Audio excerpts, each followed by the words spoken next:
Hello, everyone, and welcome back to another episode of the Padel Pulse podcast powered by TSH Padel. Coello and Tapia complete the three-peat at Roland Garros. We have some crazy changes when it comes to the team. Silly season is fully upon us. Stupa Lebron, are they imploding before our very eyes? Triay completing some of the craziest things we've ever seen when it comes to a top player. Oh my God, all that and so much more. Let's get into this episode, guys. The third major of the season is in the books. Haroon, you got to see some of it. Ismaeel, we watched it here on TV. Coello and Tapia, champions. Not once, not twice, but 3 times at the Paris Major. They completed the three-peat. They wanted the three-peat. It is done. Done and dusted with Ismaeel. Your thoughts, I think, on the greatest pair we've ever seen. They are in Rafa Nadal territory at Roland Garros right now, completing a three-peat. That's super impressive from them. And, you know, guys, when I'm watching them play, they have been taking the best punch from every team all year. And we just saw Galan put maybe the best performance we have ever seen on a paddle court in the semifinal. Yeah. We're coming in and we're like, Galan is loaded. Like, he's about to give them problems. And they took his best. It looked like they could do no wrong on the court. And it looked like Chingalan could do no right. Galan was completely out of sorts. You didn't understand what he was trying to accomplish. He was playing from the back, getting bullied. At the front, he was also not able to impose his will the same way he does against every single person on tour. And guys, Tapia and Coello today, they came out, they punched them in the mouth. There wasn't more like, you know, some matches Coello and Tapia are pretty relaxed and take some time to get in. Today they came out, boom, 5-love. They did what Chingalan did to Cookie and Mike yesterday. Yeah, it was brutal. It was brutal. I thought we might be headed for a 6-2 in that second set, 6-love, 6-2. Luckily, we didn't get that because that would have been really sad to see for the final. Also, Chingalan didn't deserve that. But guys, Coello and Tapia, they take the best punch. They give you the punch. They can handle any punch. They punch Chingalan in the mouth. There is no space on the court to go. There's no openings on the court. They're complete. Defensively, offensively, they know how to adapt to every single thing. I'd say today, you know, they tried to pick on Tapia a little bit and tried to expose his defense, and Tapia stood up. Coello could do no wrong. He was perfect in that first set. Like, Yousef, there's nothing that you can do to bother him. And I think Chingalan specifically, they don't know how to bother them anymore. They don't.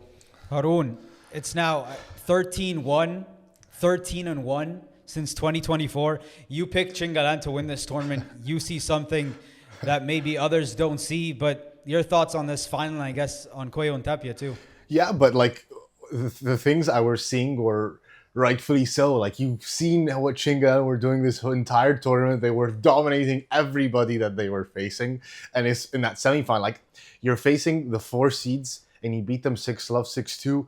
That is a statement. Like, that is a big deal, that you're going in with a lot of confidence, a lot of ferocity, aggression. You're completing the mission, your strategy, exactly how you want to do it.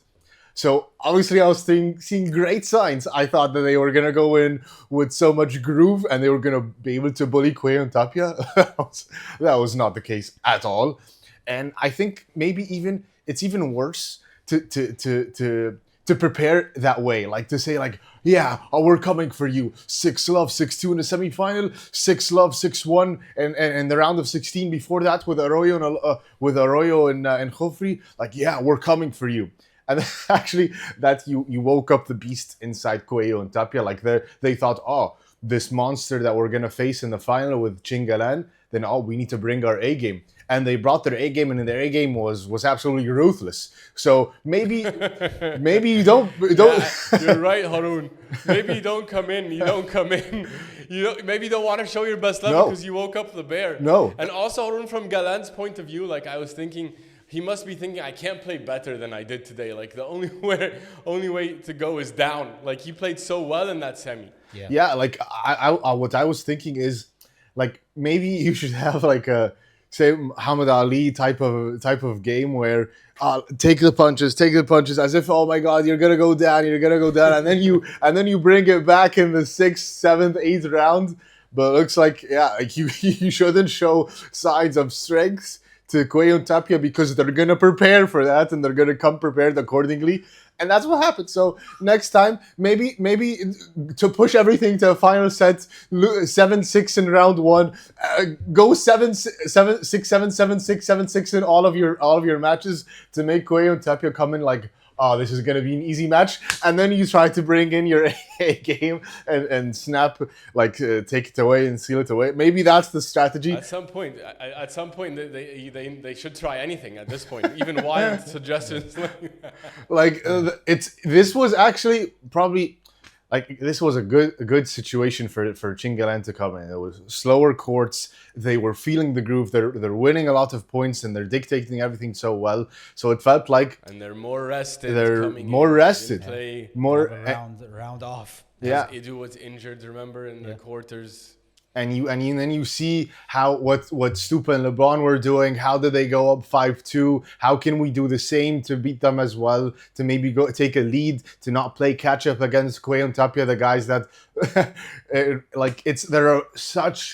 they're so good at having this bend not break philosophy where they can lose a lot of points, but they can always come back. And they like what they did with Stupa Lebron, being down 5-2, coming back and winning 7-5. Like, they're so smart that they don't give up at any point. So you always have to, always push it there. I really don't know what they should do now. I'm now officially, I've given up on Chingalan. I think it's over. Break it up. Break it up. Like, I'm doubling down again. I said break it up. I said break up before. I said Stupa Lebron should break up. I said Chingalan should break up. Yeah, I think it's over for now. Like, you have to show something different to these guys, and you're going in with the same type of strategy every single time. Insanity is doing the same thing over and over again, expecting different results, and I think that's what they do. I don't know if they're doing the same thing, Haroon. I don't know if they're doing the same thing, honestly, but they can't find something that can bother them. I can't see anything. Yeah, like, so many things here. First off, I feel like the best match they played against them was in Brussels, and they attacked Tapia in the back as much as they could. But today was one of those days where you had Coello at his best and you had Tapia at his best. Yeah. And you can't ask much from anyone when that's the case. Okay, so those two at their best, I don't think no one has a chance. And Galan, maybe he wasn't what he was in the semifinal match. And I think that was probably the greatest performance I've ever seen. 32 winners, 3 on 4 stars, just dominance. But, just Coello and Tapia, they're on a different level. And you saw during the match, there's so many points. Like, that's what Galan has to do to win a point. That's what you have to do. He's having to come up with crazy, like, defense, turn it into offense. He has to do everything. Win a volley-to-volley clash, and then win a smash winner. Like, and then you have like Chingo on the other side. Like, what's he supposed to do? He tried to smash a few balls there to give them a chance, and like to his credit, whenever he smashes, he does win the point. But he doesn't get many of those chances, and there's so much pressure. I can feel the pressure whenever there's like a duel between him and Coello. Like, he can't make the ball can't go 1 centimeter higher than he needs it to go. And that's pressure that you can't deal with. That is pressure that no one can deal with. And Chingotto, he didn't play bad. He didn't Galan was making more mistakes during this match, but because they were forced, he had nowhere to go. So as much as you look at, okay, I want to look at Chingalan, but this is Coello and Tapia at their absolute best, and you can't expect anyone to do anything. And a few changeovers there, Galan's smiling, and I think he's smiling because the level they're facing right now is a level that no one can beat. So the dominance, guys, that we have to talk about now is Coello and Tapia so far. And there's the dominance of Coello and Tapia at Roland Garros, and there's the dominance of Coello and Tapia since the Italy Major. But Roland Garros, just to what they've done ever since they paired up, they have no idea. They have no idea, Haroon, what it means to lose at Roland Garros as a pair. Never happened. They're 15 wins, 0 losses. Can you guess in those 3 years how many sets? We're not 0 losses, huh? How many sets they've dropped in those 3 years? Haroon, any guesses? 1. 2. Yeah, 2. In 3 years, they've dropped 2 sets. And those 2 sets came in 2023, which means back-to-back tournaments at Roland Garros, Paris Majors, they've lost 0 sets. You did not drop a single set. Super impressive. It's dominance that it's really smart. You start this off saying Rafa level dominance. They're on their way because like no one's even close. No one's even close. Not Chingalan, not Stupa Lebron, not Augsburger Di Nenno. We're going to talk about them. They didn't even get a chance to say anything. Rafa had 4 in a row, right? The most he's had in a row was 4. Yeah.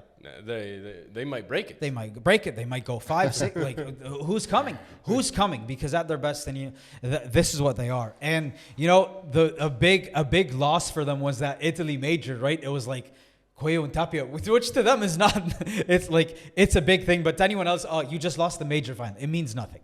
It's just fine. You were in the final. You were in the big dance. And Coello after that, like he said, like this, I had crappy performance. I hated everything about that. Whatever, yada yada yada. This runner-up plate is to look at and see how much of a clown you are. Ever since then, 29 wins, 1 loss, which was last week's final to Augsburger and Di Nenno. Magical run from 5 titles. You need a magical run to stop these guys.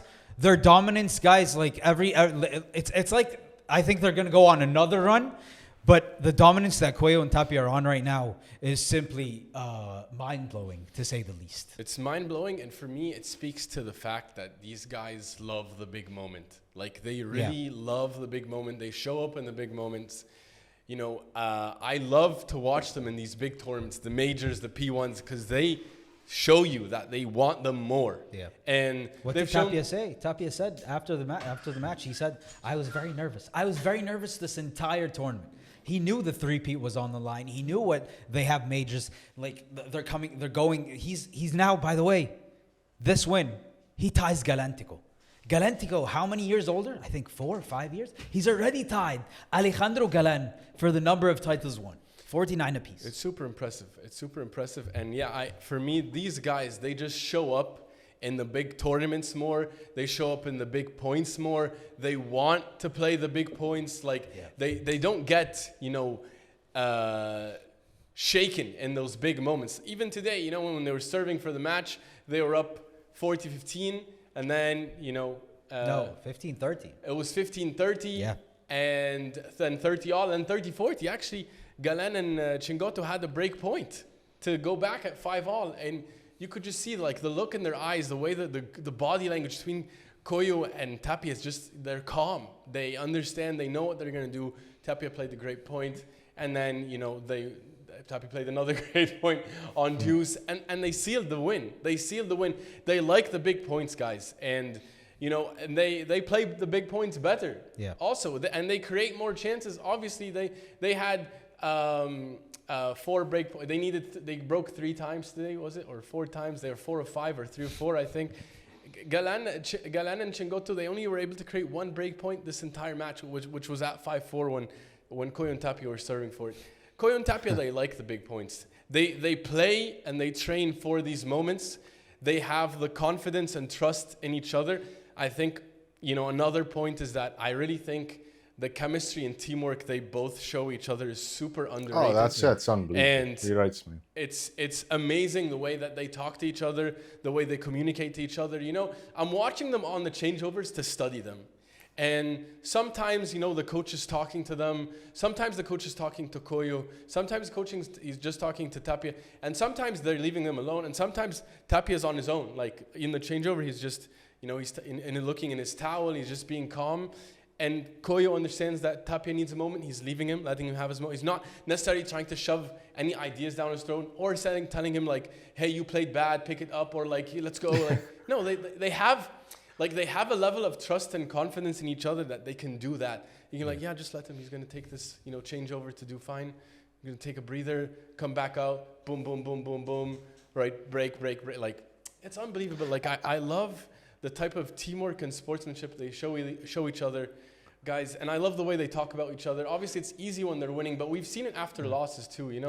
Coello praising Tapia, saying. What did Tapia say though? He said he came out and he had a quote where he said, "After losses, the hugs stay longer, and the words come from the heart." I love that. That's in a nutshell. Right? Yeah, guys. It's true, right? And even go Haroon. Yeah, but also like I feel they've earned the right to let's say if they play horrible every single point for an entire tournament, I think that they've earned the right to get no negative comments from the other because of all of the success they've had so far, like them showing up and them caring for each other and them carrying each other. I think they've earned the right.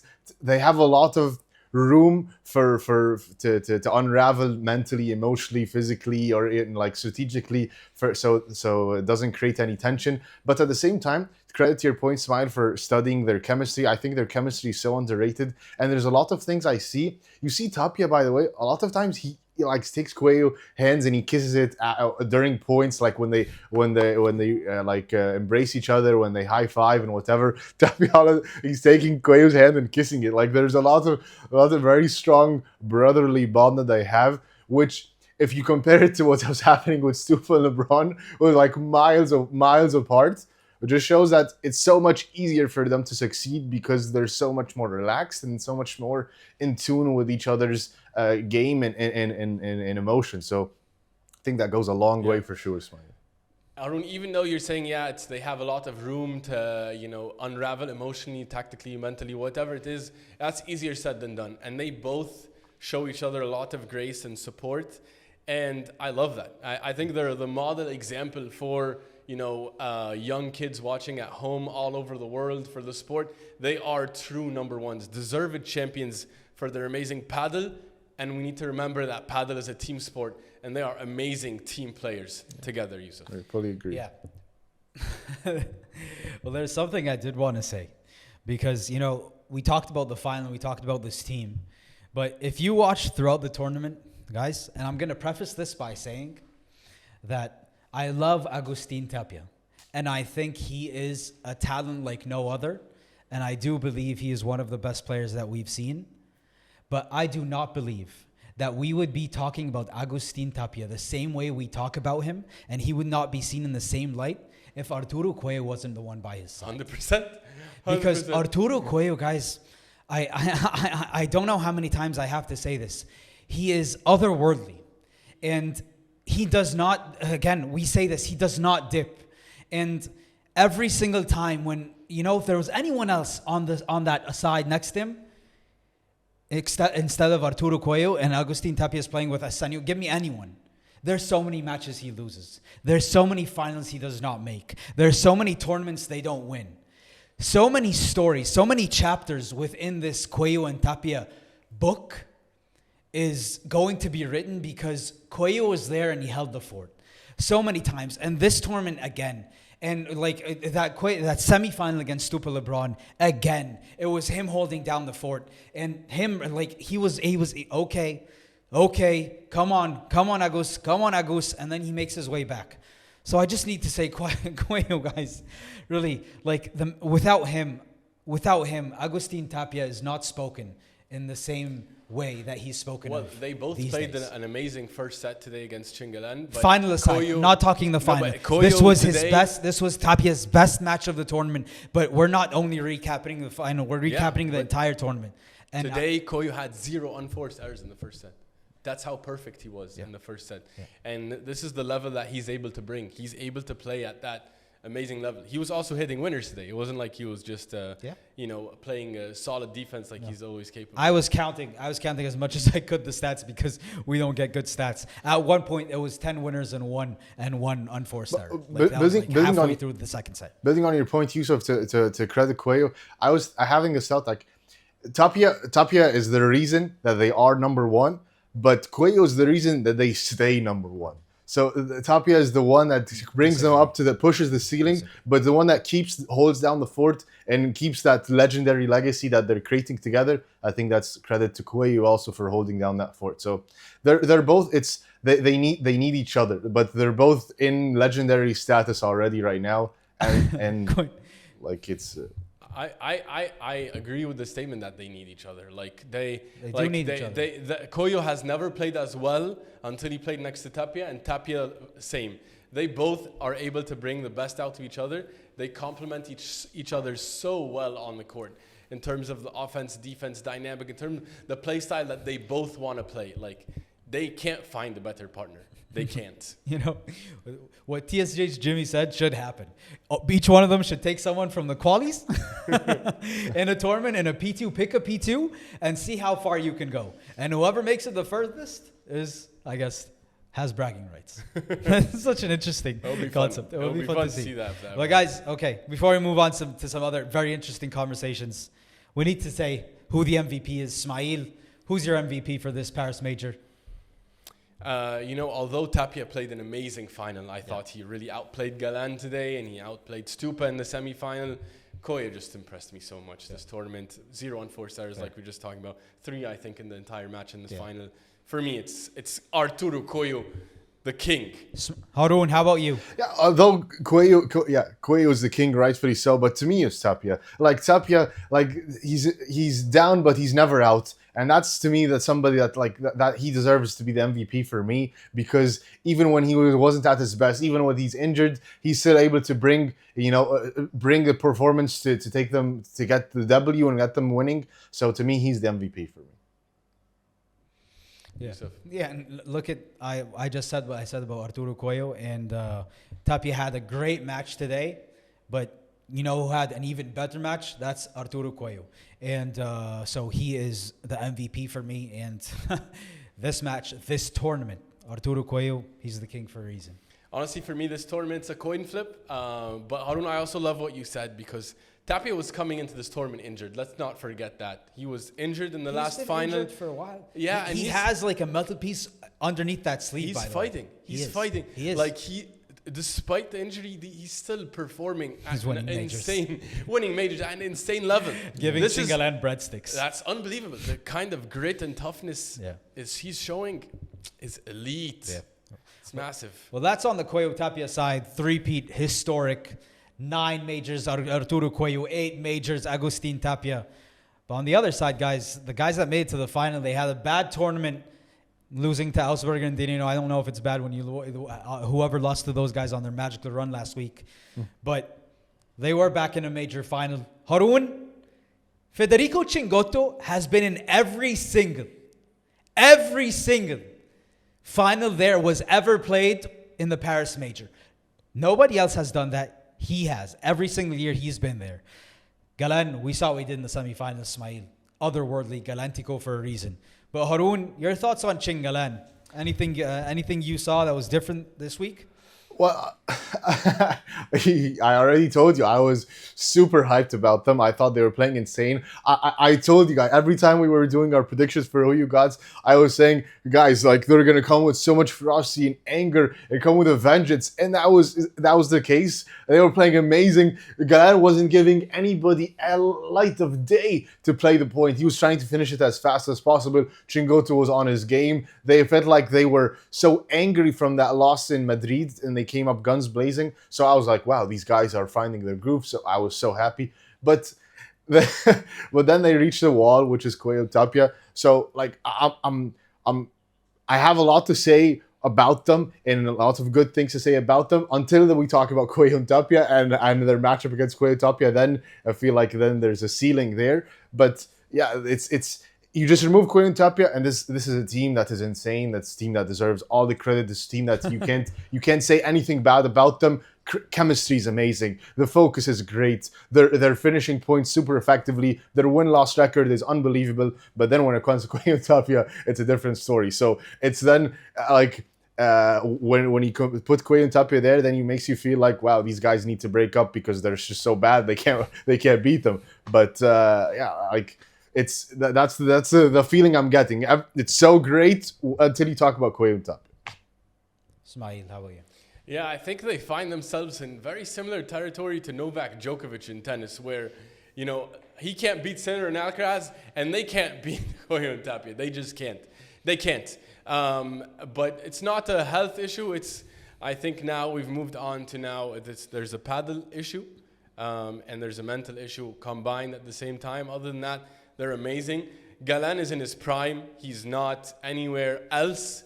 And, I feel sad for Galan because he's able to show such an amazing level through the tournament and in general, but he gets dominated when he goes into Coello Tapia. And it probably feels sad to feel like a couple, just 2 years ago, you were able to compete and you were beating them maybe half of the time. So I'm just sad for him personally. Chingotto is Chingotto. He's already amazing, and I think he's reached his potential in terms of how high and well he can play. And the match, it's a matchup problem. It's a matchup nightmare when they go against Coello Tapia. You'd think they'd be favored on slow courts, but even on the slow courts, they get dominated. So honestly, I don't know if there's really anything tactically to change. I think on top of the tactics that they don't have any more paddle to give, there's a huge mental belief block. I believe that's there as well. So when you go 13-1, 1-13 in their case against Coello Tapia since July of last year, then I guess mental block is exactly. But guys, they don't play like it. They don't play like that. I don't feel like they go. Which is exactly my point. Well, yeah, that's a good point, Haroon. That's a good point. No, go ahead. Actually, you continue before. No, I was just I was just saying the point that they don't. If you don't know the win-loss record, and this is the first time you watch them, this is not going to look like the team that's always dominated. It's a team like that. They're coming in. They don't. If you compare other matches and then the critical points, the break points, set points, all these things, maybe they crack a little bit and maybe they feel like they get frustrated, but it's not like it's so obvious. It's not like it's so obvious where, oh my God, they have good body language on the court, and but the mental block doesn't mean that you can see it. I don't think there's any belief that they can win. Yeah, that's something. I don't think that's visible at all. It's not. You can't see that in their game at all. It's not like all of a sudden they make unforced errors, and it's so crazy. It's they make a lot of unforced errors, return errors that come in but that's Chingotto makes volley errors because they have to go for too much. They're thinking too much, and they don't know what to do on the court. Galan looks helpless. The body language for me is actually very different when they play Coello. I don't see it. Something honestly. very different from you. I don't see it. I don't see it that way. But 1-13 though sees it though. Yeah, so I'm saying 1-13. It's such a misleading stat. Misleading stat there. They don't go in. Oh my God, I'm so afraid because it can't be misleading. Because if it was the case, then the scores should be getting worse and worse, and they should be further away. Like the scores are not always an indicator that they're getting dominated. So sometimes they push it to 5 sets, sometimes they push it 7-6. It's not about necessarily the score. It's just in general they don't believe. I don't think. I guess that's your opinion. Maybe that's what you see, but I don't see it. I don't see it like that. I agree with both of you in certain instances of what you're saying, but something I do want to say about Chingalan, far away from what happened in the final and them losing and all this head-to-head with Coello Tapia, I think any young player that plays this sport should watch Chingalan and how they are from a competitive standpoint. Because look at them, the match before in the semifinal, up a bagel, 6-love, and playing in the second set, it's 2-1 in the second set. And if you can't see the score, you can see two guys who are competing as if the first set just finished 7-6 and they're in a tight one in the second set. But they're actually absolutely dominating. And you watch them also going up against Coello Tapia, and they're down a breadstick, 6-1. But when you look at them, by the way, on the court, vamos, Ali, vamos, Fedi. And it's just positive energy, and they're pushing each other. And even if you want to say there's a mental block, there probably is.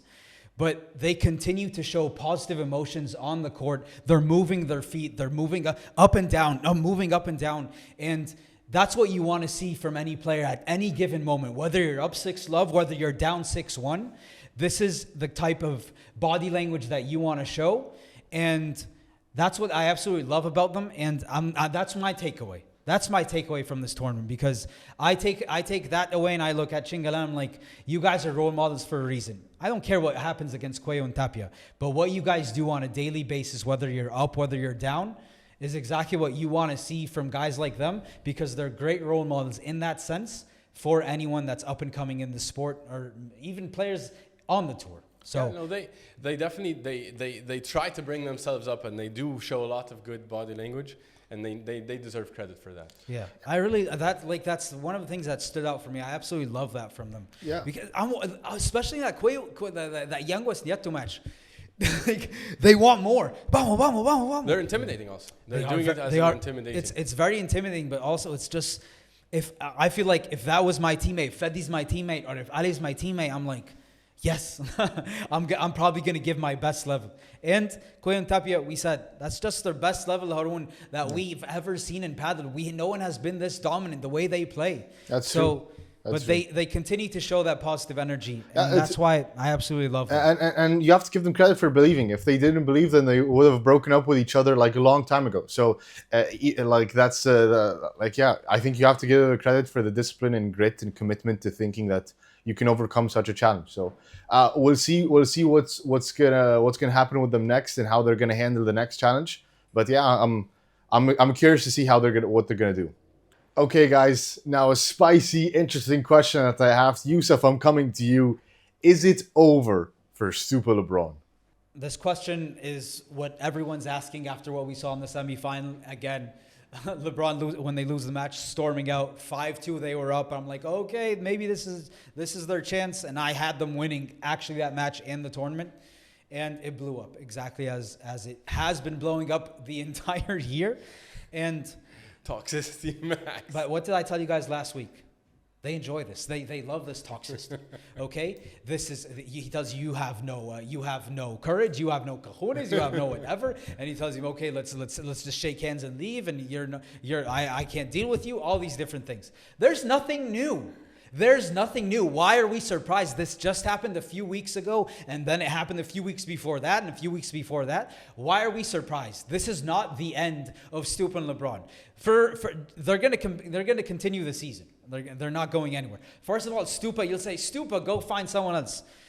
Stupa is hungry for just semifinal berths and being a higher ranked player. He's not ready to take someone and ride with him from the back. He wants that ranking, the Juan Lebron ranking, the Juan Lebron intimidation when you're playing other opponents, and nothing's gonna change. And LeBron is gonna stay that way. He's gonna stay toxic, and nothing's gonna change. And I think this is much to do about nothing. Because if it was me, I'd say this is a big issue, and it'd probably be fists and we'll be punching each other. But when it comes to Stupa and LeBron, I think this is a no issue, and I think it continues as is. Because what is new? We've seen this. We saw it in Valladolid. They went on to make the final. The next match, they were back. They made the final. They beat Chingalan. So tell me what's new? Nothing is new. Well, how about you, Ismaeel? Same old. Stupa Lebron. I see things differently. I mean, Yousef, you're making some good points, so I'm a little bit convinced. What's new, Ismaeel? What's new? What's new is that I felt that, Stupa's reaction for me was new. I felt last time he threw the racket and left the court. Yeah, but then he came back right away, and they shook hands, and then they won that match, and it was also not. It was not the semifinal, if I remember. It was a quarterfinal, and it was a match that wasn't as against Garrido and a guy, I forgot the guy's name, but a guy he took from the qualies. Like it wasn't. Yeah. They had to win that match. Sure, but this match they were up 5-2, and then this came after he missed a volley to lose the set. I felt that LeBron was putting all the blame on him. I didn't feel. Other times it was about the style of play. I didn't feel it was blame. Like he was telling him on the bench, you don't have courage. Yeah, you're not playing with courage. Yeah, before it was about courage. No, this time it was courage, and also telling him you missed volleys. Like he's blaming him for losing the point. Like Stupa didn't intend to miss the volley. I can understand trying to breathe a certain kind of tactic. I don't like the blame, and even though if the blame was maybe like it was implicit before. But this one, it was just up front. It's like, you missed the volley. You missed 2-3 volleys. And Stupa's like, no, I missed one volley. He thought LeBron was going to take the volley. Huh? Yeah, and he thought LeBron was going to take the volley. And then LeBron went bad, didn't take it. And so then Stupa had to play. Then he missed it because he didn't time it correctly.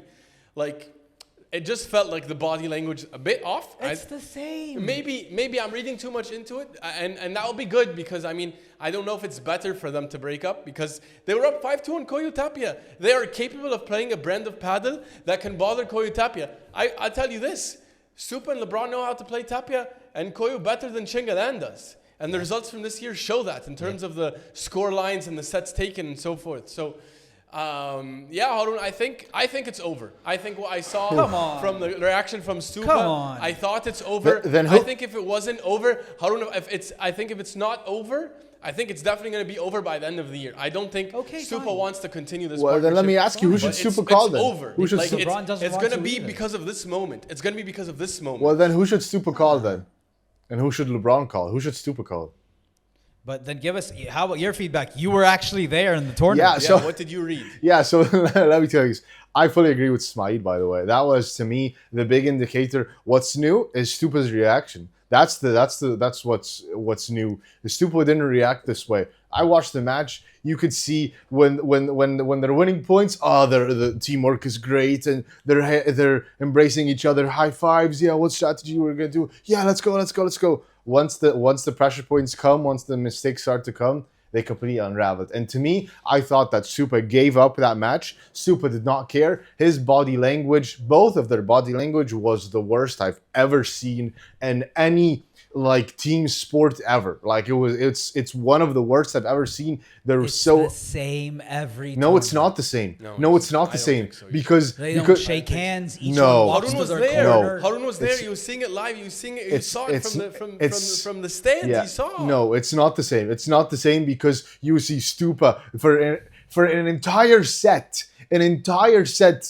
just not talking to LeBron, not saying anything to LeBron. The most you would do is just when LeBron comes or after some point or whatever, maybe just do a high five just for the sake of doing it without any emotion. He did not care. And then when LeBron leaves, then he would talk to the coach. And then so he would stay quiet in every changeover, sitting like that, looking at his towel, drinking water or wiping himself with a towel or whatever. LeBron is talking to coach, and then he's just sitting. Once LeBron leaves, then maybe he talks and has a few words. So that's Then a is it huge over or indication. not? This I is don't know. not Is something it that over? happens every single time. And Stupa's a guy that's also very cool, very calm, collected. He's not a guy that really explodes or gets angry and stuff like that. So this is something that is very new. He's saying what's new? Yes, this is something that's very new. Usually Stupa takes it on the chin, tries to be more constructive, and So it's over, Haroon. to me, I think this is over. I think this is 1,000% over. What's over though? Because I said it's going to continue till the end of the season. No, I So think it's over I means would it's over honestly, now. honestly, It's over now. It might be over They now. had to sign up for the next. It might be tournament, over now. but it's over now. It might be over now. no, I think this is something. It comes about respect now. I think Stupa doesn't feel respected, and I don't think Stupa is going to take this continuous disrespect. And I think that Stupa is not this beta guy that's just going to take it on the chin. I think He is. I, He is. He is a beta guy. He's not the alpha in this. It doesn't matter whether he's alpha in this situation, but he's not a beta person. He's not somebody that's going to take. He's been the alpha when playing Di Nenno. He was the alpha when playing with Pablo Lima. He's the alpha whenever he's usually the alpha guy. Whoa. So, he's an alpha when character. playing with Pablo Lima? No, he's not alpha when he's playing with Pablo Lima. He's an Di alpha Nenno, type I of could character. argue they We don't both have to carry get to equal that weight. conversation right now, but he's an alpha Yeah, character. because I disagree. He's an alpha type of character, and he's somebody that is not going to take continuous disrespect just for the sake of points, just for the sake of ranking. He is if they don't resolve this and LeBron is going to learn to respect him as an equal, then I think that this is over, and I will be surprised if they play even the next tournament. Honestly, really. Oh my God, this is oh my God, taking it way out of proportion. Well, let's see. Way out of proportion. Let's see. We will see. Let's see. But then about Stupa and LeBron before we move on. Then Ismaeel, if you're in Stupa's place and you're saying this is over, let's get this done with. You're Stupa right now. Who would you call then to partner up with? I love that question. Stupa has a lot of options, actually, Yousef, because there are a lot of good right-sided players. I think they'll be very happy to play next to Stupa. I think first person you can call is Yanguas. Him and Yanguas had really good results last year, and they could do again. They can win titles again. They can win P2s maybe again together. I love the idea of Yousef. You threw this idea in the beginning of the year. Yeah. I love this idea of Stupa Cardona. Yeah.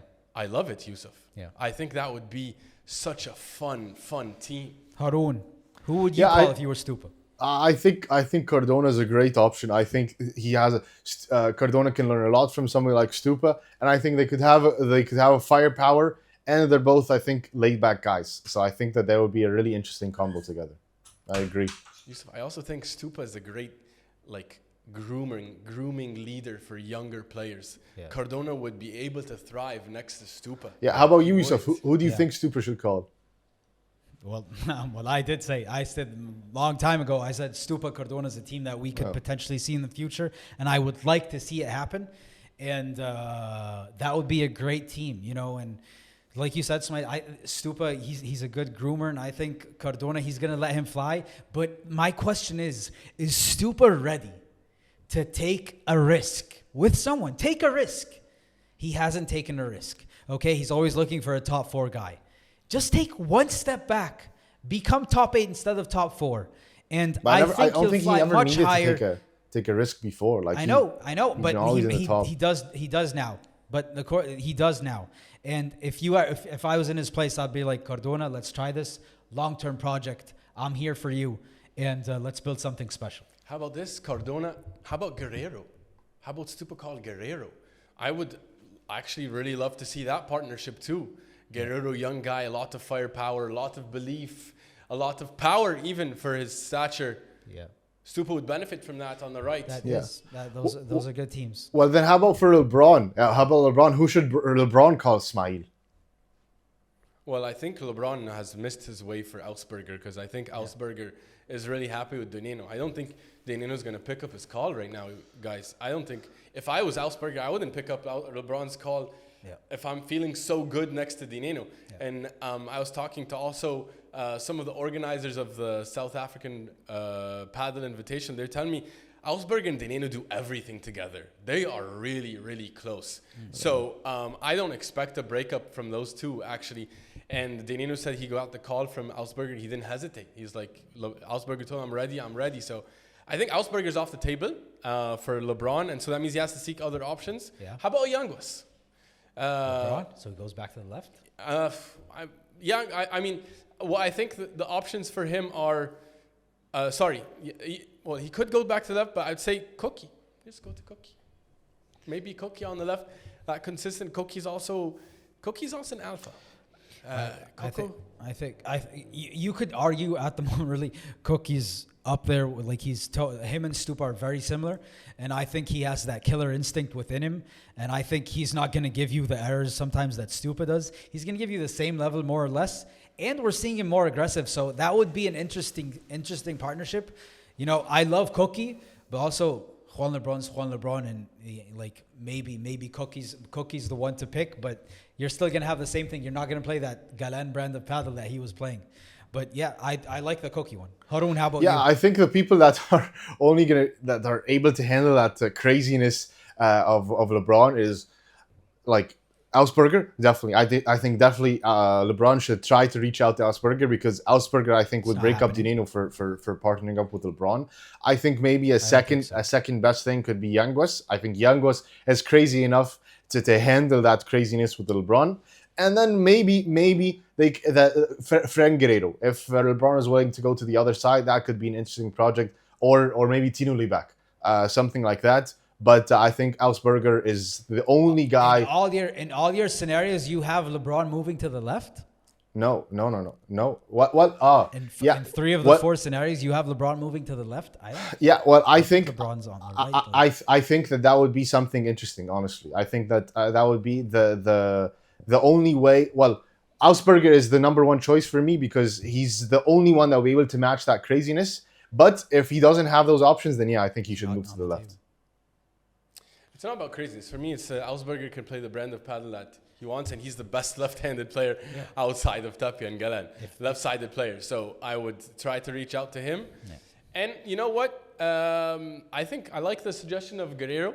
You know, because Guerrero... But we've seen Ismaeel, Juan Lebrón move to the left, and once it gets to playing against the Tapia, playing against the Galan... But he really likes Guerrero. He loves Guerrero. Like from all the reports and the body language, the handshakes, he loves Guerrero.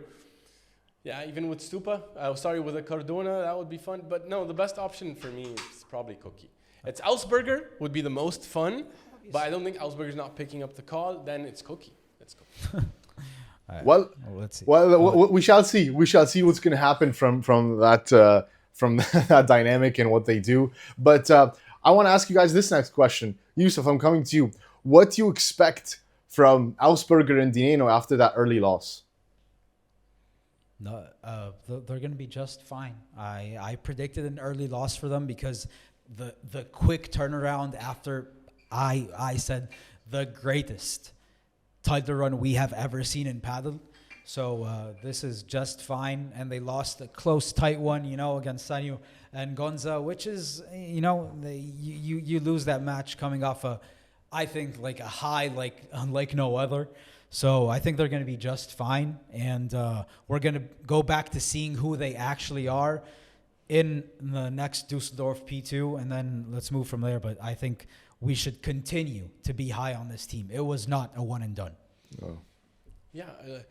Guys, the Augsburger and Di Nenno, they didn't even have time to celebrate after that title run in Madrid. Exactly. They had to be the next day in Paris warming up or practicing. And of course they went and they must have celebrated. I don't know to what extent, but and also just the emotional high of the greatest run in the history of paddle ever. Then they deserve to celebrate. And it's classic, like in the NFL and in football, when you have a great win, you come down the next game. And so it was completely expected because they're not world number ones. They don't have that mental fortitude. Coello Tapia, they were back under less than 24 hours on the practice court in Paris, and they won the title. That's why I picked Coello Tapia for this. This is the type of consistency they can do. Augsburger and Di Nenno are not there, although Di Nenno has been there, by the way. He has been on that level. Augsburger not yet. They deserved a moment to breathe.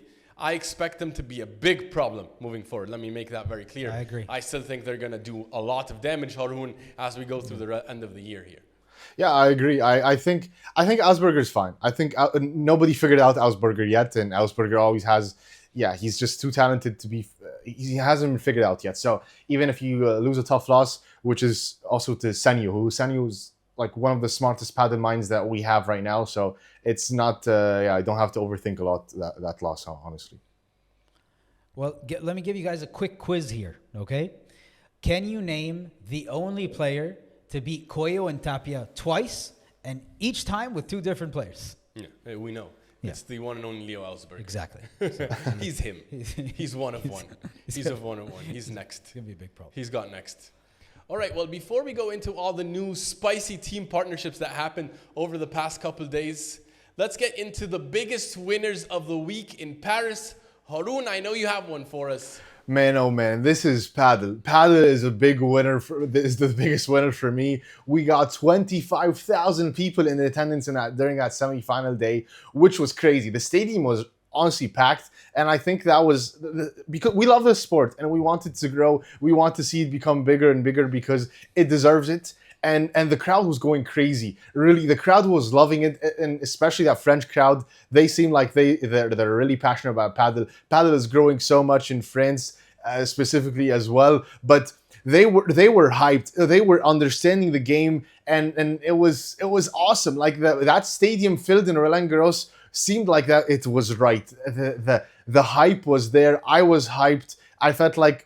Yeah, the emotion was so great, and actually that has to be my biggest winner, more than any player or anything, because that's what we want to see. We want to see paddle grow, and it's moving in the right direction. Iconic. It's iconic, Ismaeel. The fact that Philippe Chatrier, like you could argue one, if not one, two of the most iconic stadiums in tennis, and as a paddle tournament, we had that filled to the brim. So amazing. Hats off to paddle fans for showing out, and that just shows, because if you go back every year and maybe look at footage, I don't think we had it packed the way it was. No. This was absolutely packed, and it just, it brings me so much joy, because the sport that we love, there's so many other people out there now that are loving it, and so many people are coming in, and they're more and more and more, and just sharing this love for paddle with the world. We see it firsthand. It's awesome. This is why we do what we're doing. Paddle has arrived. And this is on only the global beginning. Stage. Only the beginning. One of the most iconic stadiums in the world, in any sport. Philippe Chatrier, love it. Yeah, love it. Truly special. Okay, guys. Before we shot this episode, I'm like, the heart the heart of this episode is going to be this segment. And that is buying or selling. And ask me why, Ismaeel. Why? Because in the middle of the Paris Major, we had silly season blow up completely. Okay? And you would think like, okay, maybe this happens after the Tarragona P1, where everyone gets a month to prepare. Let's see a new team, yada, yada, yada. That's not what happened. What happened is, in the middle of the Paris Major, everything broke loose. Teams broke up. Other teams paired. So we have way too many teams to be announced within a week. But this is what we have, guys. Buying or selling. Let's get into this. Haroon, let me come to you first. Are you buying or selling this upcoming team that I'm about to mention? Paquito Navarro joining John Sands, starting from the Rotterdam P1. Buying or selling? I'm selling right now. Because I don't. This is not. This is a team that takes a little bit to get into groove. I think Paquito takes a while to get into groove and adjust the pace and adjust the cadence with the other guy with him. And John Sands also a talented player. I love him. Also, he's super dynamic and a great partner. And he's a great teammate. But I don't know how fast he's going to be able to adjust to Paquito. Also, maybe intimidation with Paquito. He's like this like the guy that he looked up to as well. So I'm selling. I'm not too optimistic about them yet. I think they could be good, but just not right now. Ismaeel, buying or selling? I think I'm selling, Yousef. Although I think I'm a big fan of John Sands and Paquito, but especially of John Sands. But I just think that John Sands is a bit too aggressive for Paquito's liking. I'm not sure if that's kind of the style that he likes to play with. Although John Sands is a very consistent player, I think it's going to take a bit for them to get used to each other. I think it's going to take a moment. So I'm selling for now, I think, Yousef. Yeah, but I think this team matches up very well together. I think they play a similar style of paddle, and not too slow like a Bergamini maybe, and not too fast like Cardona. So for Paquito, finding John Sands is a balance and also a lefty, so who's going to provide some of the power that he feels like maybe he had to carry too much of the load. So I'm buying this team, actually. Yeah. I'm buying, but I think it's going to take a couple tournaments. Okay, yeah, sure. Well, next one, Ismaeel. Momo Gonzalez and Fran Guerrero, one of your favorite players. Are you buying or selling this team? Any team that has Fran Guerrero on it, I buy automatically. I don't even look who's on the other side. Yeah. But you guys know I love Momo Gonzalez. What I love about Momo also, he's just switching left to right like crazy. He can do it all. He can play on any side. Although he was just playing on the left with John. But I like this move a lot. I think it's going to bring a lot of vibes like we saw with Momo when he was playing with Edu. I think Fran is maybe a little bit more aggressive, a little bit more, capable of finishing winners more than Edu. Yeah. So I buy. I like this team, Yousef. Haroon, buying or selling? I'm also buying. I think that Momo is such a smart and savvy player that you can just plug him into any team and he can adjust right away. I think he's so smart like that. And Fran Guerrero, I think he has now somebody that is more experienced and somebody that's going to take him to the next level. So I'm buying this team. Yeah, Yousef. Yeah, you hit the nail on the head, Ismaeel. When you said Fran Guerrero, I would have said that he's actually Ido Alonso light, but now he's Ido Alonso pro. Yeah. So I think, and we saw success when he was with Ido Alonso. I love that team. Fran Guerrero by his side. Watch out. They're going to be a good team. Buy. So. Let me buy. I think so. Next up, Haroon. Pablo Cardona and Javi Garrido. Are you buying or selling this team? Ooh, this is electric. I'm buying this team, baby. This is going to be so fun to watch. This is another Cardona Augsburger 2.0, but actually more chill and more cooler vibes on court. I think that they're going to be able to do a lot of electric things. I'm buying this team. Ismaeel. How fast can I sell this team? This is absolutely not going to work at all. It reminds me of the partnership between Garrido and Lebac. It reminds me of the recent partnership we just saw between Cardona and You just don't believe in Garrido. They kept exiting. They were exiting earlier than they should have every single time. They were losing earlier than they should have every single time. It's not going to work out at all. Unless they're like really good friends and they have like some kind of dynamic I'm not currently aware of. But I just think game styles, they're both more erratic than they are consistent. And they're both also not necessarily alpha. So I don't know who's going to be leading. I don't know the game style they're going to play. I just know they're going to be a lot of smash errors and unforced errors in general. So no, I'm selling hard actually on this team. Wow. And also I don't even know if this is going to happen. happen because if Stupa picks up the phone, maybe Cardona goes somewhere else. Ooh, true. Well, guys, this is a team I would never have thought of like teaming, like pairing up together. It makes no sense to me. And we're moving into the slower season where it's going to be slower courts, more defense, more like thinking, not more smacking. And yeah, I'm selling this team. I don't understand it. If you want to tell me in the blazing hot weather, for example, of Riyadh, and maybe, but no, I'm not buying this team, guys. I'm not buying it. Well, Haroon, next one. Javi Leal is teaming up with Lucas Bergamini. Are you buying or selling? I'm buying this. For Ismaeel, what he thought about Fran Guerrero, any team with Lucas Bergamini, I'm buying. I love that guy. I love his style of play. I love his mentality. He's so consistent and he's so clutch for me. And I think that he's going to be able to take Leal. He's going to be able to make him more composed. He's going to be able to make him to take him to the next level. He learned what he learned from Paquito. I'm buying this team. Ismaeel, how about you? I'm selling, unfortunately. Like, I don't think so highly of Leal. I think the way Haroon you think of him, I think he showed that he's highly erratic and he has really big mood swings on court like we saw with Fran Guerrero. I don't like that. Lucas going from one emotional, moody person to another, except this one is not as good as Paquito. So I'm not low on Bergamini. I'm just not high on Leal. So I think I'm going selling Yousef. Yeah.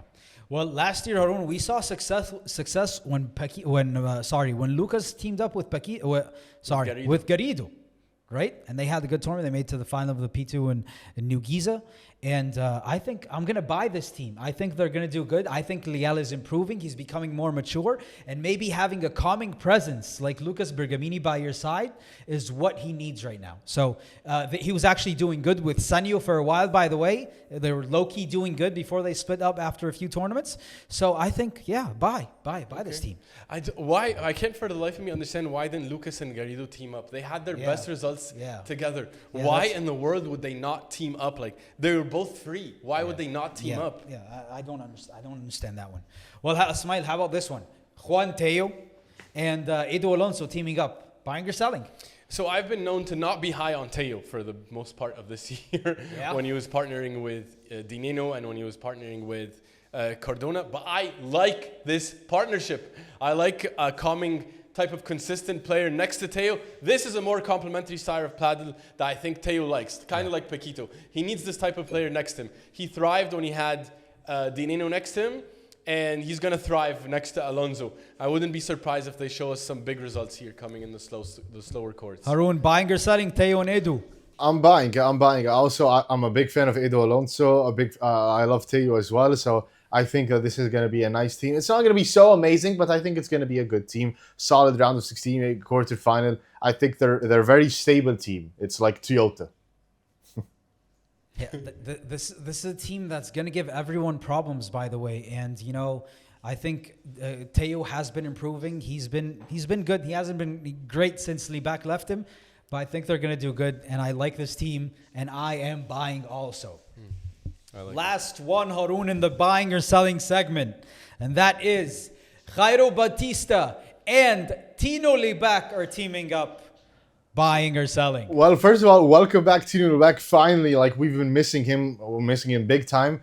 I think this is going to be a good team. This is a low-key going to be a good team because I think Tino Libak is going to add that spicy killer instinct, but also not going to be so much pressure like what Jairo Batista had Fran Guerrero. So I think this is going to be an interesting one. I'm buying. Yeah, Ismaeel.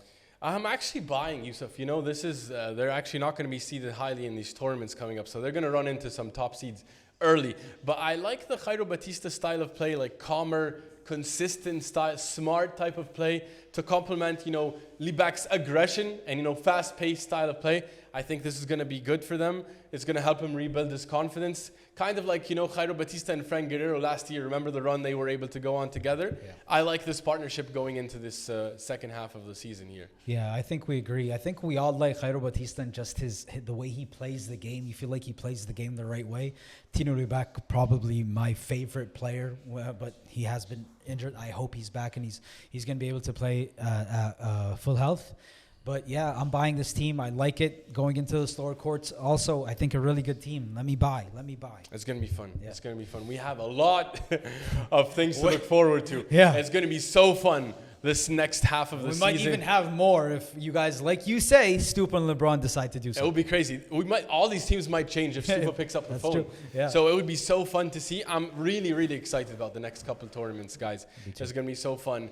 But before we get into that, we had an amazing women's tournament in Paris. It was unbelievable. Guys, Gemma Triay and Delphi Brea with an unbelievable run to get back to the Paris Majors finals and win again for Gemma Triay. Yousef, your thoughts on our champions on the women's side? What we're seeing right now from Gemma Triay and Delphi Brea is as dominant as it gets from anyone on in sports, because this is now 3 straight majors that they've been able to win. They've taken all the majors in 2025. Really, it is iconic. Delphi Brea moving up, passing Ari Sanchez and Paulo Jose Maria, now number 1. Gemma Triay now 5 majors and overtaking also Paulo Jose Maria and Ari Sanchez, who had 4. You know, what they're doing right now is really, they're on a different level. They are the world number 1s for a reason. And, you know, you just knew they were going to win. Like, they're kind of in that Coello Tapia state right now, where when the big moments come, when it's time to rise on the biggest of stages, it's Triay and Brea doing it. You know, they didn't do it last week, but boy, oh boy, did they do it this week. And, you know, it's a major. They keep showing up to majors. They keep winning majors. 3 majors, and they are not sharing this with anyone on tour. It's absolutely iconic. Gemma Triay, guys, what she's doing right now is really sensational. She now holds all 4 majors. Unbelievable. Nobody in the history of women's paddle has done that. She holds all 4 majors. This is as dominant as it gets from one woman, and you have Delphi Brea right there next to her. You know, in the beginning of the season, Delphi Brea was the first Argentinian to win a Premier Padel Major, right? And then she went on to win another and another. And all of a sudden, she's in 4th place when it comes to the most majors won in Premier Padel. Really iconic stuff that we're seeing from both of these women. And you know, I made a mistake. I picked against them in majors. That's never happening again. Haroon, it's pretty iconic what we're seeing right now. Major queens. Major queen also with Gemma Triay. Wow, man! Like I also appreciated her even more watching her live, watching her handling the pressure points, watching her also off the court. It's really underrated how good she is, how good of a partner she is, Gemma Triay, and also Delphi Brea is also stone cold killer. Like especially during that semi-final match where they arguably faced the most pressure, where they were really on the brinks of losing. They were right there. Like, they stood their ground. And that's to me what I love to give credit for. Like, same thing with Coello Tapia, the bend don't break philosophy, where they can lose points, they can lose games, they can lose sets, but they're never out. And they come up in big moments, super clutch. And now they're on an extremely elite role right now, and they're gonna win all of the majors. They're gonna enter elite legendary status already. Their first year as a couple. Come on, man! Like, that's really ridiculous right now. Unbelievable. I want to add, I love that point that you mentioned, Haroon, because for me, it's also on the same lines. Last tournament, remember in that final against Bea and Claudia, you felt that they didn't play the big points well. I even felt that, you know, Gemma, she had a couple of errors in the big moments when they got broken at 4-all in that final set. I felt like, you know, she almost got a bit timid and didn't go for her shots. And then you come into this tournament, you feel like they absolutely absorbed the lessons from that last tournament into this one, because they had no right winning both the semifinal and the final, in my opinion. They stole both matches against Sofia Araujo and Ostero. Haroon, I love that you mentioned that, because they were down at 5-all. It was 15-40. Sofia and Ostero had a chance to basically break and then serve for the match, I think twice, at 4-all and at 5-all. And they held their ground both times. And in fact, they broke to win the final set 7-5. And that was all just grit, all mental toughness, positive body language, playing their game, going for their shots, not being afraid. Today also the same. Even though they got to an early lead, they then were able to, they lost that lead, and then the momentum completely swung in Ricardo and Ortega's favor, yet they stayed calm, they stayed composed, they kept getting broken, but they stayed with it, and eventually they won. They won the first set today, and they cruised to to the title in the second set. I love their mental toughness, Haroon. Can't say it better about their teamwork and how great a partner Triay is, and Delphi Brea. They're awesome, and they deserve this, guys. They deserve, in my opinion, they 100% deserve to be where they are. By the way, a clinical master mental fortitude class, Haroon. Yeah, by the way, something just I want to say as well, like the crowd was for Sofia Rauch and Andrea Ostero. Like they wanted them to win. So every time they would win a point, the crowd would go. Yeah, the crowd were going crazy. And I don't know about French people, but they love an underdog story. They were just cheering for the underdogs the whole day while I was there. So, but every time that they got a break point with the crowd cheering and going crazy, and they were able to hold the ground 15-40 at 4-all, like you said, Ismaeel. Like that was really impressive. And they were almost out there. They were almost out, and the momentum was with Sofia Rauch and Andrea Ostero, and they were on fire. So yeah, again, credit for them, really. Yeah, that was fun. Yeah, but hats off to Ricardo and Ortega making it to a major final. You Amazing. know, this team is doing good ever since they teamed up. Also, like you said, Haroon, Ostero and Sofia Rauch, they're coming also. They're coming. So, Yousef, Ostero was there. Yeah. She, not to point fingers, but Sofia kind of cost them that match, and Ostero had the match of her life. She is going to be a problem very soon. And we have Martina Calvo coming up, and she's playing with Salazar, doing amazing, taking her master's degree there in paddle. Yeah. And, and then obviously we have the three-headed monster of Bea Gonzalez and Claudia Fernandez, and then Ari and Paula. What's going on with Paula and Ari and Paula? I do not know if this team is going to continue. They're in trouble right now. Yeah, but guys... Last point I want to say, about Ortega and Ricardo. They beat the number 3s in the quarters, then the number 2s in the semifinals. So they were also low key. They would have had an insane run as well if they would have been able to win that final as well. So that kind of went under the radar there, but that was also credit to them for being there. So massive respect. It was a mirror of what Augsburger and Di Nenno did last week in Madrid. It was close. And it would have been more impressive if they had done it in Paris. Yeah. In a major also. Yeah, but this team's coming. They're taking the scars, but they're coming. You feel like they have the mentality and they have the belief. So we can't wait to see what they do. But guys, it's time for my favorite segment of this podcast, and that is Overreaction or Not. I'm going to tell you guys something, and you let me know based on what happened this week. Is this an overreaction or not? First up, Haroon. Coello and Tapia are unbeatable on slower courts. Overreaction or not? I think that's a fact, is it not? I think that's not an overreaction. I think it's just pure fact. I think that the only way to beat them is by surprising them and shocking them and not letting them get into the groove. But once you take things, slow them down, I think they just have higher IQ and more in their bag to take any team down. So that's a fact. It's not an overreaction. Ismaeel, overreaction or not? No, it's not an overreaction because on the one hand, Coello gives you no space and he's covering the net. There's absolutely nowhere to go on the court. He's amazing defensively. And then Tapia has the creativity to absolutely find the spaces and do whatever he wants, regardless of the conditions. It's beautiful complementarity. They are, like Haroon says, it's a fact. You cannot beat them, Yousef, on the slower courts. Yeah, we saw their defensive prowess, and we saw it so many times, and the one that stands out to me is in Brussels when they tried to attack Tapia defensively, and he was like, oh, you want to see defense? Here's some world-class paddle defense. And, when we were talking to Miguel and Nuno Deus, you guys need to check that episode out, where they talked about Coello, by the way, underrated defensively because he moves forward, but when he's back there, guys, we have no idea what to do with him. So... slower courts, you want them to defend more? Sure, they're going to defend and they're going to do whatever they have to do. They are the best players in the world on every single surface in paddle. To your point, Yousef, Tapia's playing defense, but you feel like it's offense. Like he's moving Galan around. Coello too. He's making Galan chase Tom and Jerry. He's going after the ball. He's it's insane. Yeah, it is. Well, how about this one? Haroon. Yeah. Players changing partners so often that's not good for the sport. Overreaction or not? I think that's not an overreaction. I don't think that's good for the sport. I think I'm having a conversation with a friend about this, and there should be a transfer window of a time where you're allowed to change and a time where you're not allowed to change, because it's just so crazy sometimes. Everybody can just change tomorrow if they don't like it. So I think this is not so good for the sport. It's so much unpredictability, and we need some more stability there. So some people should, see the project through. So I think this is not an overreaction. I'm not so high on this. Ismaeel.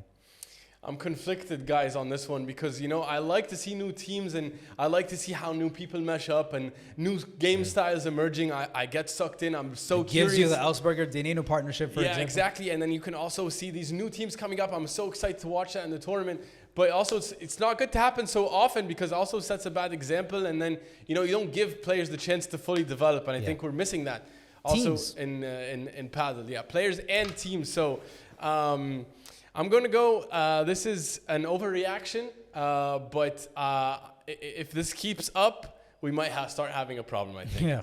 Yeah. From one standpoint, I understand. Both of you guys make great points, Haroon. I love that transfer window thing. I love it, Haroon. I love the idea of the transfer window. That's brilliant. Imagine for 2 months in November, chaos can happen. Yeah. But at the same time, like you said, we don't get this Augsburger Di Nenno partnership, for example, and maybe Galan Lebron, they come back, they have to wait, for example, a few months. No, but the point is, young players, they can't. The new shiny toy, the grass is greener on the other side. In a way, that's what they're seeing. And Nuno and Miguel also, they hinted at the fact that the younger generation, they want things fast and they don't want to work for it. They don't want to put in the work. So this is not good for the sport because the younger generation is going to keep seeing this.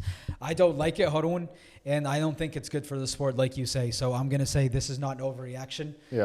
For me. Yeah. Fair point. Well, next one, Ismaeel. Chingalan cannot beat Coello Tapia because of a mental block, not a paddle block. Well, we were discussing this earlier. I think that, Galan is capable of playing otherworldly paddle. He really is. He's still in his prime. He's maybe improved over the past year or two more than he's ever improved. He said, I think I'm a better player now than when I was world number one. He believes so. And so is the question of, is it the issue of paddle? Are you going to blame, am I supposed to blame Chingotto for the fact that they cannot beat Coello Tapia? It's also not fair to blame Chingotto for their failures in beating Coello Tapia. So I think very much that there is a mental block at the moment, guys. They're 1-13 against Coello Tapia. They're 1-6 this year, and it's not looking better. So I think definitely there is a mental block. This is not an overreaction. Haroon, overreaction or not? No, to me, I don't think it's a mental issue. I don't think it's a mental issue. I think it's more of a paddle issue. I think that they're not able to play the style of play that is necessary to beat Coello Tapia. So I think this is an overreaction for me. I think that because Chingotto is, in a sense, well, I wouldn't say one-dimensional, but he's on the lower dimensional side because he's not able to shock and do more things to put pressure to Coello Tapia. So I think this is an overreaction for me. I think it's more of a paddle issue rather than mental issue. They bring it to me. They bring their A game to me all the time. I don't think it's a problem there. I think it's a mental issue. I don't think this is an overreaction because paddle... Chingotto can reach higher levels than Martin Di Nenno when it comes to paddle. And Martin Di Nenno was able to beat them last week with Augsburger. And Galan is a more complete player than Leo Augsburger. So, there's something mental there. I feel like Chingotto has issues where he feels like I told you in the beginning of the episode, the ball can't go an inch far away from where I need it to go. And Galan on the other side, he feels like I have to do everything. And sometimes when you play against tougher guys, then you feel like you have to do more. And they do, and they try to do more, and it doesn't happen. As they've beaten them before. Okay, but just loss after loss after loss. So I'm going to say at the moment, it's both. But it's mainly a mental one at the moment. Fair points. Although I think I disagree with the Di Nenno point. I'm higher on Di Nenno than you. Fine, sure. So I would say that's not an overreaction. Okay, how about this one, Ismaeel? We're going to see a huge change in rankings by the end of the season. Overreaction or not? This is not an overreaction. If you look at the rankings from rank number 11 through 20, they're all in new teams, basically, for the remainder of the season. And we have huge different matchups coming in. Paquito with John Sainz, but we have Bergamini at 12. He's teaming up with... who's he teaming up with? We just said Javi Lial, who's 20. So we're going to see huge changes because we're going to see huge different results coming up. And no, it's not overreaction. I wouldn't be surprised if the final 8 that go to Barcelona are very different than the ones in the position right now. Okay, Haroon, overreaction or not? No, I think this is an overreaction. I don't think there's going to be that much change in like maybe like maybe from 6 and down, maybe that's things going to change a bit, but I don't think that much. I don't think there's going to be that much changes. I think it's just going to be stable. The same old people that are going to be in the top 10. Maybe we just have new players coming in, but I don't think it's going to be that big of a difference. Overreaction for me. Yeah, but yeah, I agree with you, Haroon. I think this is an overreaction. Also, we don't have that many tournaments left for the rankings to change that much. Most of the season has been played, so I'm going to say this is an overreaction. Haroon, coming to you because this is the team that you have loved since the first day they joined up. So my question to you is, this is the last season we will see Chingalan together. Overreaction or not? Unfortunately not. This is not an overreaction. I think this is the last season they're going to be together. I think they're going to maybe get a few more losses on that record against Coello Tapia, and I think they're just going to honestly look at each other at the end of the season and say, guys, we did our best. We brought it all. We put it all on the line, and we didn't... They didn't back out at any fight. So I think that's the most they could ask of each other. And they're just like, yeah, we can't do it. So we have to change. We can't keep on doing this insane journey together. So they're going to have to try something new. Overreaction. Not an overreaction for me. Ismaeel, overreaction or not? Well, the reaction from Galan says a lot also to me today. He was, the taking the runner-up picture. He did not smile. He's not enjoying it. And, he wants to be world number one. He did talk about that at the beginning of the season, especially. He loves Fede Chingotto. And so I don't see them breaking up, of course, before the end of the season. But if he really wants that world number one, he recognizes his prime is going to end soon.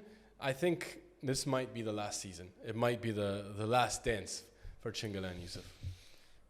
Okay. I'm so conflicted because he said he made him fall in love with paddle again, and he loves Fede and just like the partnership, and he thinks that there's no one out there that's better than Fede. And when I actually think of it, like who's out there? And so Yanguas, Di Nenno, Cardona. Sure, but Fede's won majors with him. I actually think, guys, this is an overreaction, and this team is going to continue. Nothing is going to change. This contradicts everything you've been saying the whole year.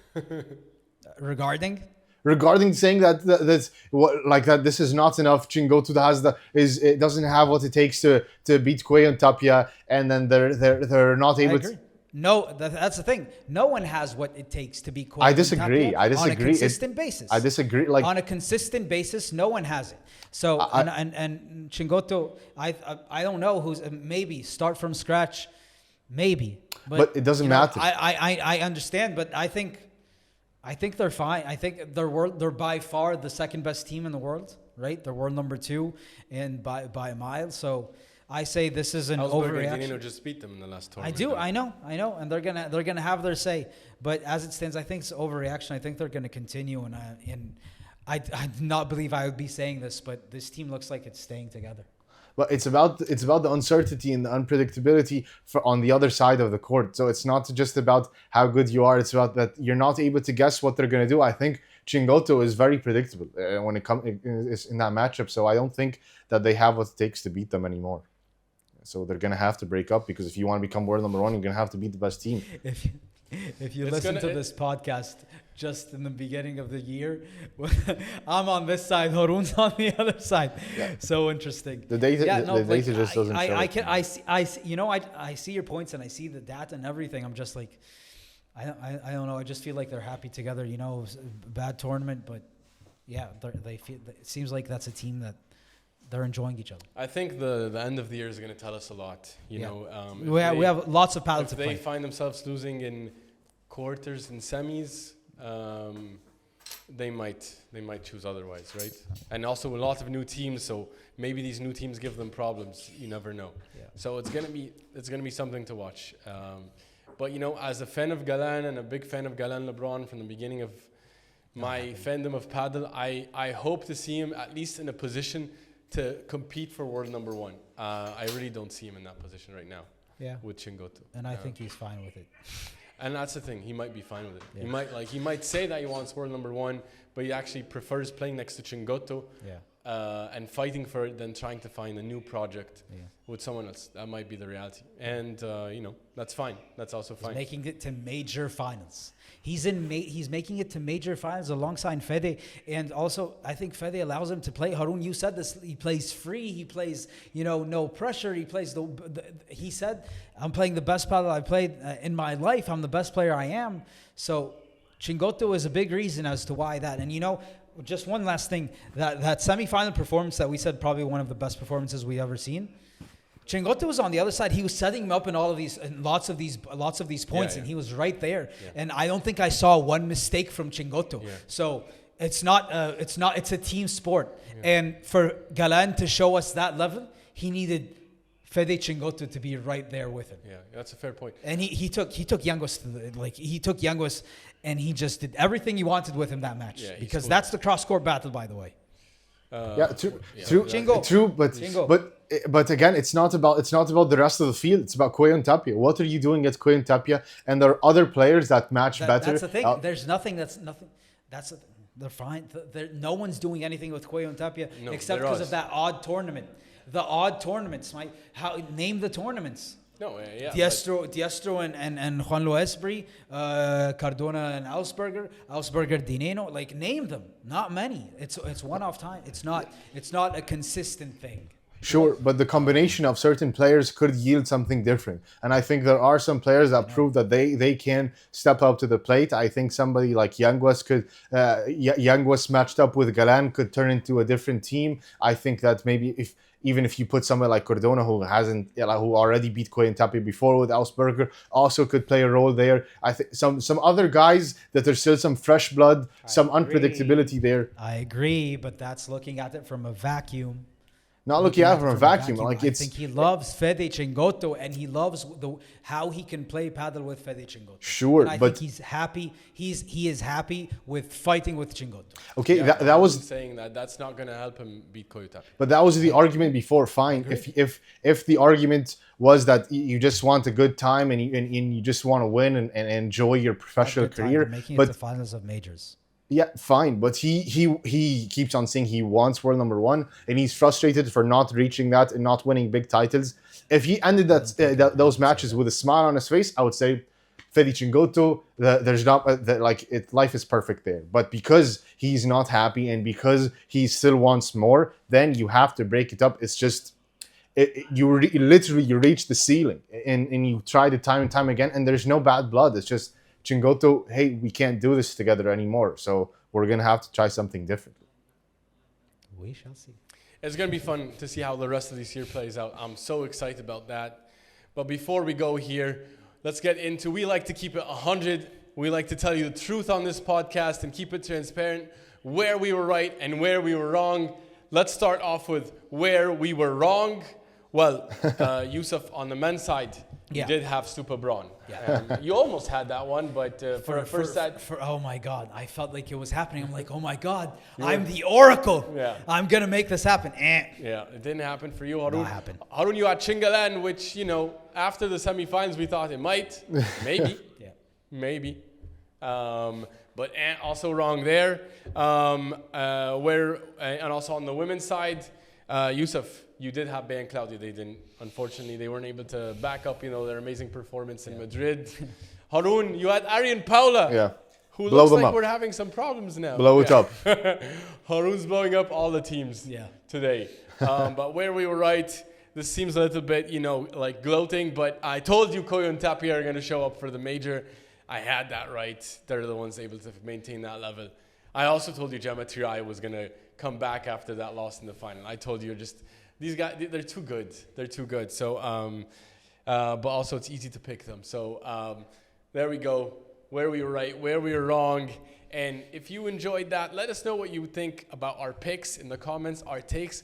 What do you think about the new teams? We're really excited to hear your answers. And if you joined that, you should really check out our latest interview with the Deus brothers. It was awesome. These are top 20 paddle players in the world.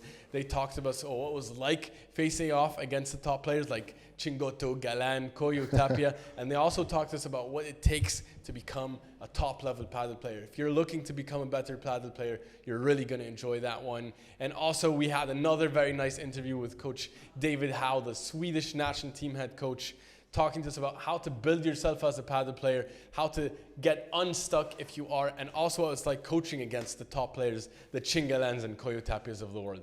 So much fun. I think you're going to love it. Let me know when you do check it out. And subscribe so you can get all your paddle news here. And we'll see you next week for more paddle stories. See you next time. Vamos, vamos, vamos!